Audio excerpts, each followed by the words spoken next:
امام جعفر صادق علیہ السلام نے اپنے شاگرد سے ارشاد فرمایا تھا، اے شاکرانی کوئی اچھا کرے یہ خوب ہے،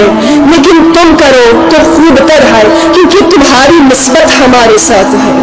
اور کوئی برا کرے یہ برا ہے، لیکن تم کرو تو زیادہ برا ہے، کیونکہ تمہاری نسبت ہمارے ساتھ ہے۔ بس یہی معیار ہمارے لیے بھی ہے۔ جب ہم نے اپنے آپ کو چادر فاطمیہ میں لپیٹ لیا ہے، حجاب فاطمیہ جسموں پر سجا لیا ہے، تو ہم زمانے کو بتا رہے ہیں کہ ہماری نسبت فاطمہ الزہرا کے ساتھ ہے۔ تو اب کوئی اچھا کام کرے سرزمین پاکستان پر یہ خوب ہے، لیکن ہم کریں تو زیادہ بہتر ہے، کیونکہ ہماری نسبت فاطمہ الزہرا کے ساتھ ہے۔ اور اگر آج کوئی خاتون غیر ذمہ دار ہے، بے حیا ہے، فاسدہ ہے، یہ برا ہے، لیکن اگر ہماری صف میں ہی کوئی ایسا موجود ہے تو یہ ہمارے لیے زیادہ برا ہے، کیونکہ ہماری نسبت